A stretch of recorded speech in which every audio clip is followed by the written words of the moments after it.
Welcome to the deep dive. You know, right now, if you receive a life-saving organ transplant, your own body well, it essentially treats that new tissue like an invading army. Right, it mounts this incredibly hostile, coordinated attack. Yeah.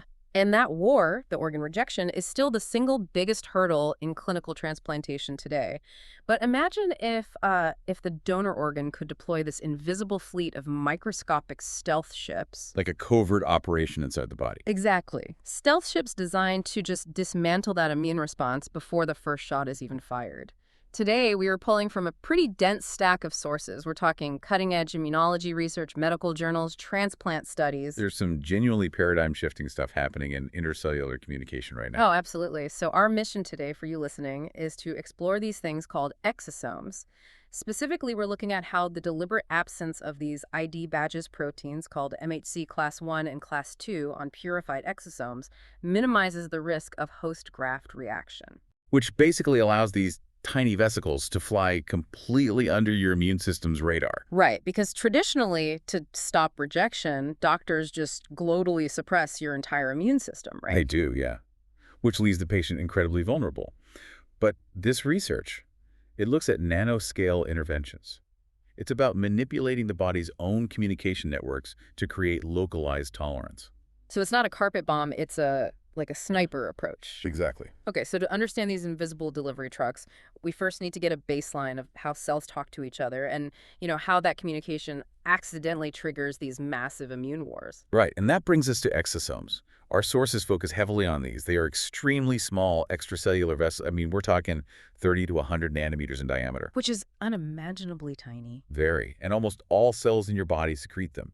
They carry this highly complex cargo proteins, lipids, messenger RNA from a parent cell to a recipient cell. So they're microscopic mail trucks delivering biological packages. That is a perfect way to think of it. And their origin story is actually fascinating.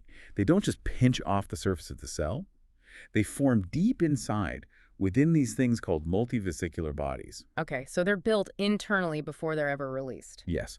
They fuse with the outer membrane and then get released into the extracellular space. And that specific endosomal pathway is why they're so potent. Because they take pieces of the parent cell with them. Exactly. The membrane of the exosome incorporates the exact surface proteins of its parent cell.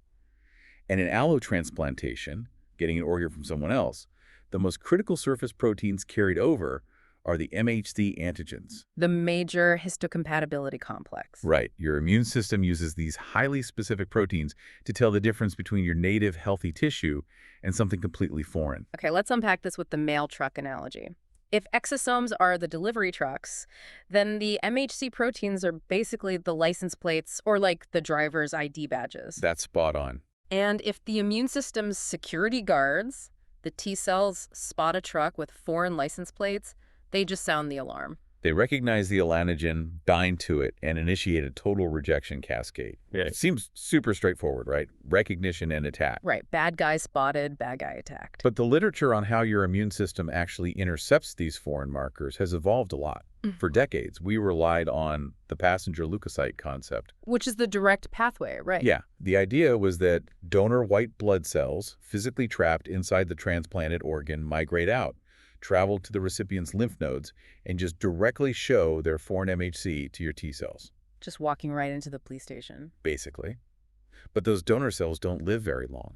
When they die off, the indirect pathway takes over, where your own immune cells scavenge the debris and present the fragmented foreign proteins on their own native MHC. Okay, so they hold up pieces of the dead invaders to warn everyone. Right.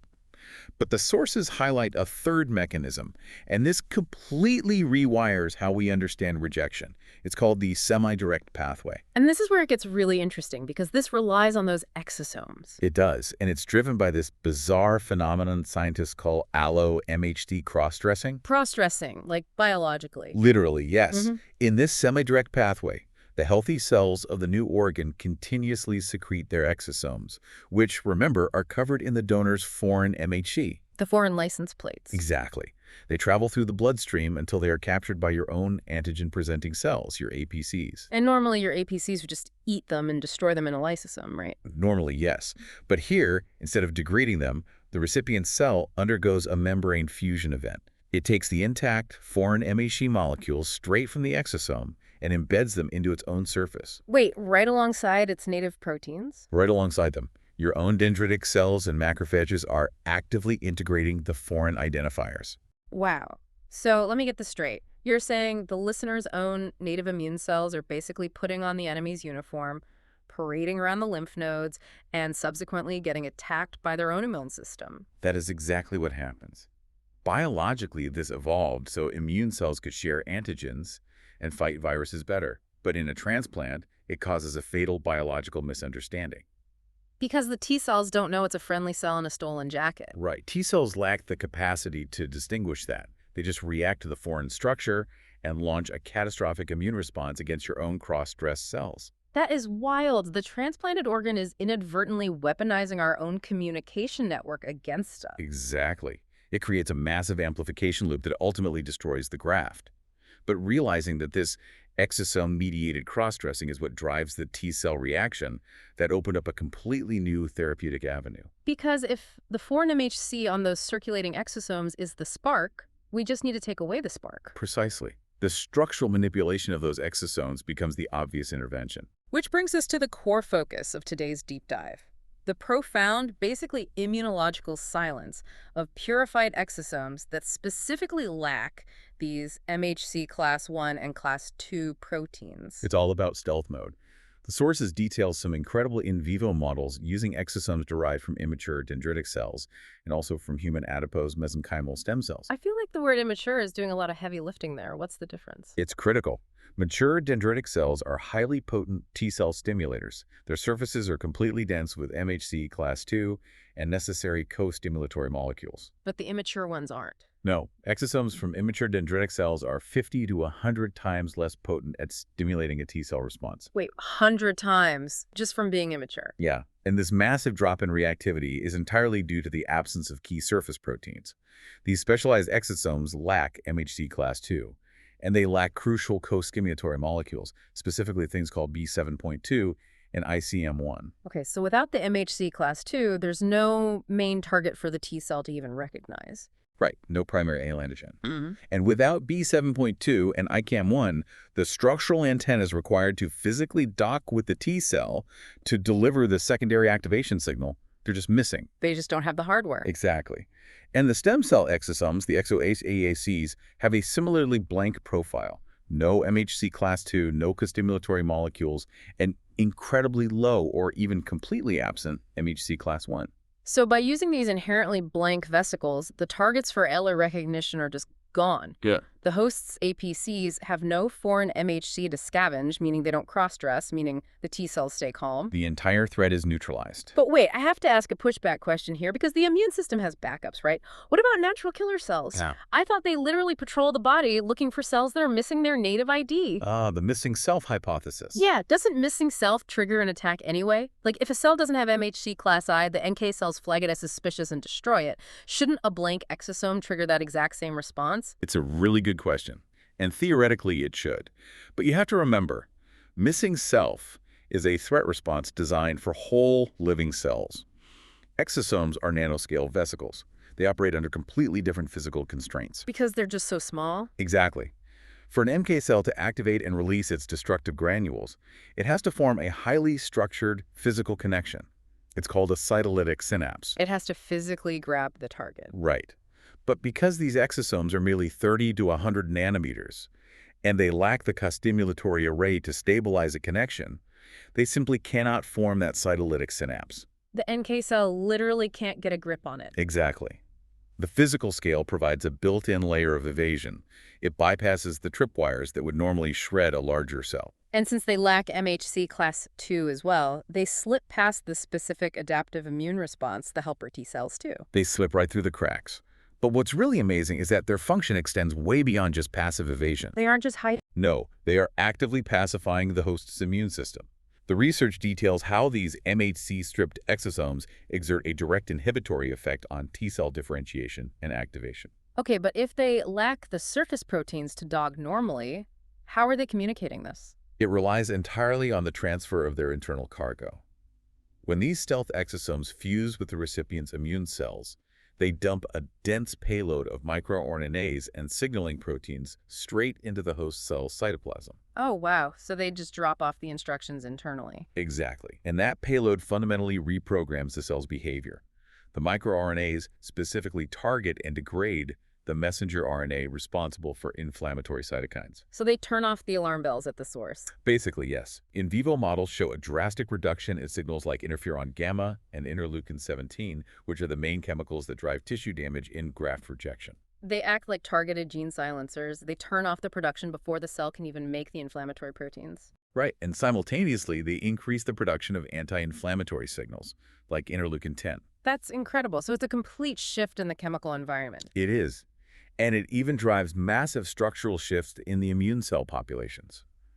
These exosomes actively promote the expansion of regulatory T cells, or TREGs. And TREGs are the ones that calm down the other immune cells, right? Yes. The exosomes dump regulatory microRNAs into standard P cells, forcing them to upregulate a transcription factor called FOXP3. This converts an aggressive effector T cell into a highly suppressive TREG. Which creates like an immune privilege zone around the new organ. Exactly. And they also target macrophages. During rejection, macrophages usually adopt an M1 phenotype, which is highly inflammatory and destructive. They secrete those reactive oxygen species to just melt the tissue. Right.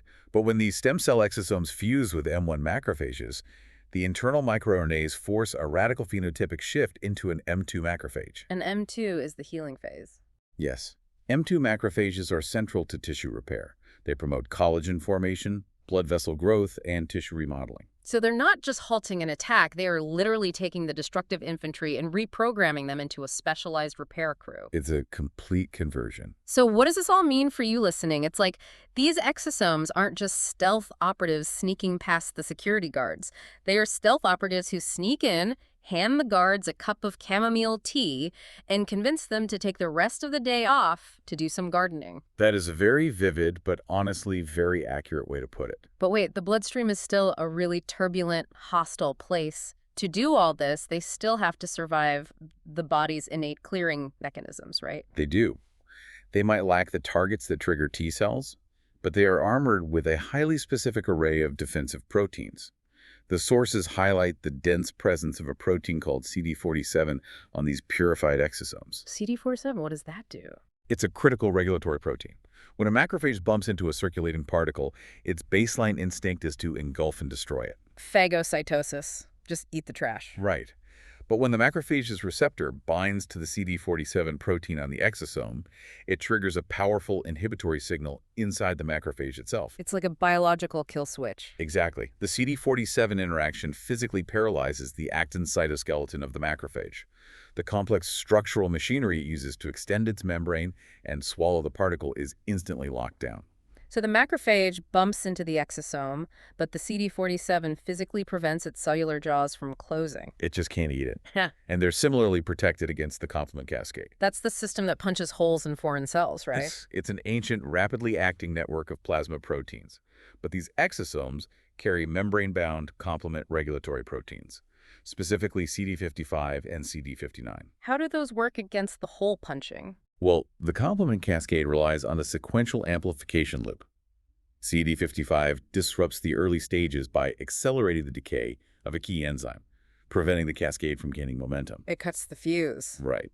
And if any part does manage to proceed, CD59 acts at the terminal stage. It physically binds to the assembling proteins and stops them from forming the final membrane attack complex. So it literally stops the drill from breaking the exosome's lipid bilayer. Exactly. So you have this combination. They lack allorecognition targets like MHC class I and II, but they retain these potent innate defense proteins like CD47, CD55, and CD59. Which allows them to circulate with near impunity. Yes. They survive the bloodstream long enough to locate host immune cells, fuse, and deliver the microRNAs that dismantle the rejection from the inside out. Which is just a massive leap from the old way of doing things. I mean, traditionally, to prevent a host from destroying a transplanted organ, we just flood the patient with broad-spectrum immunosuppressants. Indiscriminately shutting down the whole system. Right. Which leaves them open to opportunistic infections, viruses, even malignancies. But utilizing these purified MHC blank exosomes presents a fundamentally different paradigm. We can induce this localized, highly targeted tolerance without crippling the patient's entire defense system. By eliminating the proteins responsible for that semi-direct cross-dressing pathway, we prevent the spark. Yeah. And by delivering an active suppressive payload, we shift the local environment from hostile to completely accommodating. So just to recap the aha moments for you guys listening, normally exosomes trigger transplant rejection by making our cells cross-dress in foreign MHC proteins. But by purifying exosomes that inherently lack MHC class 1 and class 2, like those from adipose stem cells or immature DCs, we create stealth vesicles. They bypass the NK cells because they're too small. They paralyze macrophages with CD47 kill switches. They block the complement cascade, and they actively rewrite the immune system to accept the new organ. It's an elegant solution provided by the body's own biology. It really is. And the long-term implications here, they have to extend way beyond just allotransplantation, right? Oh, absolutely. If we have isolated a naturally occurring, highly stable biological vesicle that can navigate the human bloodstream while remaining entirely invisible to the immune system, the therapeutic applications are virtually limitless. Because you could theoretically load those empty stealth vesicles with almost anything. Exactly. Which leaves us with a pretty provocative thought to mull over. If we can master the use of these MHC blank stealth exosomes to stop the body from rejecting a foreign kidney or heart, could we engineer these exact same invisible delivery trucks to drop off targeted genetic therapies? Like CRISPR for autoimmune diseases. Right, bypassing the immune system entirely to correct a disease at the cellular level. Or even loading them with cancer-killing messenger RNA that can navigate straight to a solid tumor without being intercepted and destroyed by the body's clearance mechanisms. Using a native immune-evasive vesicle solves one of the biggest pharmacological delivery challenges we face today. It totally reframes how we interact with the human body. It's incredible stuff. Well, thank you so much for joining us on this deep dive. Thanks for having me. It was a great conversation. And to everyone listening, keep questioning the microscopic world around you. Because, as the research clearly shows, the most powerful medical interventions are the ones the body never even sees coming.